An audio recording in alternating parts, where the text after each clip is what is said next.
Welcome back to 3 and Out. I'm Brian Carter with Ryan Orlovsky. This is where we wrap up the college football season by summing up all the BCS bowl games and deciding whether the right team won or not. Let's begin with the Rose Bowl. Orlovsky, what do you think? Well, USC 38, Penn State 24. This score makes the game look a lot closer than it really was because USC just flat out dominated this game in the first half. It was tough to see. It was tough to watch being a Penn State fan. I had my doubts earlier in the year when Oregon State upset USC, but then when Iowa upset Penn State, I really didn't know what to think. But I did think that the Pac-10 was a stronger conference than everybody made it out to be. But I'd be a liar if I said that the best team didn't win this game because Mark Sanchez has had an unbelievable year and 4 TDs, 413 yards in the Rose Bowl. Yeah, and how about Damian Williams, the receiver, 10 receptions, 162 yards and a touchdown. He had a heck of a game, but to me the biggest thing was that they couldn't overcome the #1 defense in the nation. I mean, it was unreal. After USC lost earlier in the season to Oregon State, they pulled off 10 straight wins by a combined score of 380-80. That was pretty insane. Fiesta Bowl, I believe the right team won, but then again, it could have been the wrong team. You have #3 Texas winning 24-21 over #10 Ohio State. Probably one of the most entertaining games. I actually sat down and watched that whole thing. A great drive to end the game by Colt McCoy, 78 yards on 11 plays. Took 1 minute and 42 seconds, and it was just a 26-yard touchdown catch. 414 yards passing, second most in BCS history. It was unreal. Colt McCoy and Texas were actually just one play away from being in a national championship game if you take away the Graham Harrell to Michael Crabtree reception on the sideline, how he broke away from the tackle. That's history now. But 12-1 Texas, I like what McCoy said after the game. He said, I don't think there's anyone in the world who can beat us right now. Well, unfortunately, he won't know that because they didn't get to play for a playoff. So it brings in the question of if there should be playoffs or not. But Beanie Wells did not get to play half the game. Maybe that contributed to why Ohio State couldn't make a good run in that game. But Texas should not have won, though, actually. When you really look at it, they had the game's only turnover and had 8 penalties for 83 yards.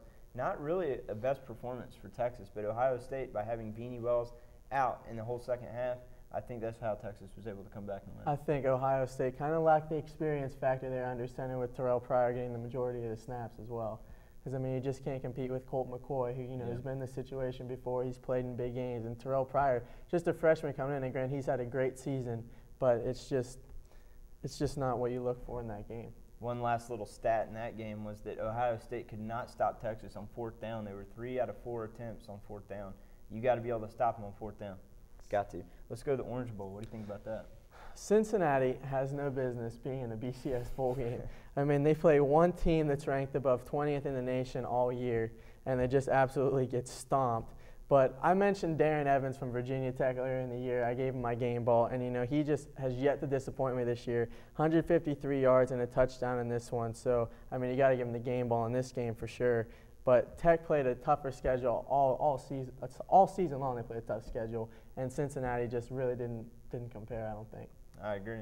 All right, nothing more to say for me on that one. But Sugar Bowl, I thought we'll look at the Sugar Bowl. Wow, what to say about that is Utah should be the national championships. Any team, they should be the national champions. 13-0, they were undefeated. The only team in college football to go undefeated this season.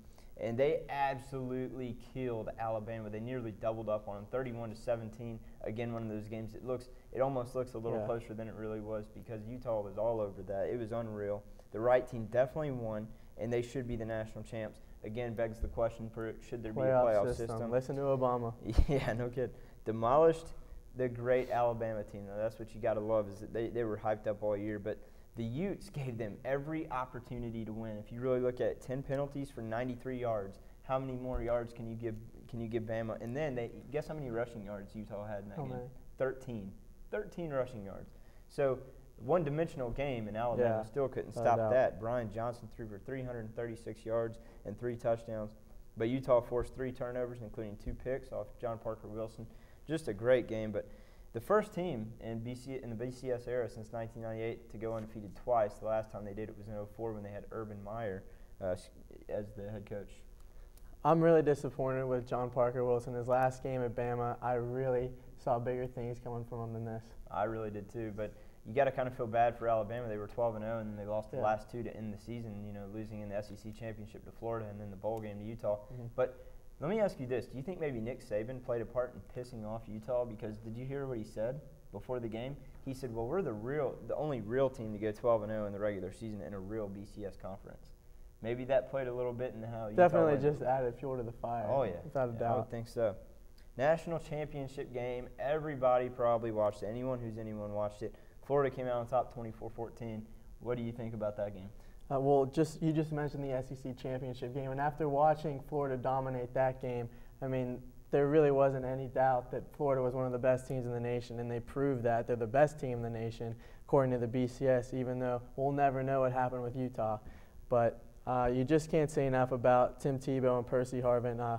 Harvin registered 171 total yards that game. Yeah, great job for him. And it was the Tim Tebow show, though, 109 rushing yards and 231 yards through the air with 2 touchdowns and the great little jump pass there at the end. It's disgusting to watch, but unfortunately, Florida comes out on top. I was really pulling for Bradford and Oklahoma, but it didn't happen. But how about Tebow? Here's a little stat for you. In the fourth quarter of both the SEC game and the national championship game was 11 for 11 passing, 148 yards, 2 touchdowns, 45 rushing yards. That's in the fourth quarter of both of those major championship games. Florida just has way too many weapons, and they unleashed them all on Oklahoma. They did. Now it's time for our Piedmont Sports Minute, which will start right now.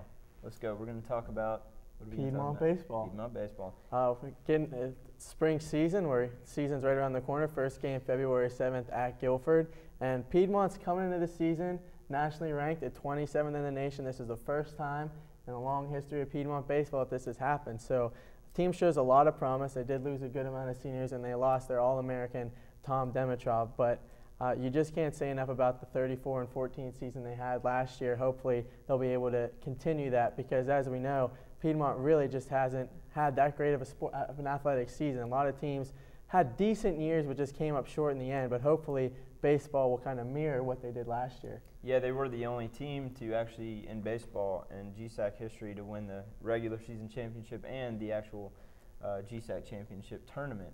But let me ask you, since you are actually on the team, what do you think are the biggest holes to fill for the team? Obviously, you mentioned they lost a lot of seniors. But well, you have the outfield, of course, with Evan Nisley gone and Travis Hunt gone, but you do have Justin Vorhair, Jared Moon able to fill those gaps. So I think look for a lot of power out of those 2 outfield positions. Sounds good. Now it's time for Win This Booty, and this will close out our show. People, this is going to be nice. If you're a Braves fan, and I'm not, definitely, but if you are, a nice plaque of the 1999 overrated Atlanta Braves team. Now, all you got to do to win this is answer this question. Send us an email at 3andoutsports@gmail.com and have the right answer, and you will win the plaque. Peyton Manning won his 3rd NFL MVP award, joining Brett Favre with the only one with 3. 4 others have multiple MVP awards. Name at least 2 who did so, and that is according to the Associated Press MVP awards. So all you got to do is tell us, name at least 2 others who have multiple MVP awards besides Brett Favre and Peyton Manning.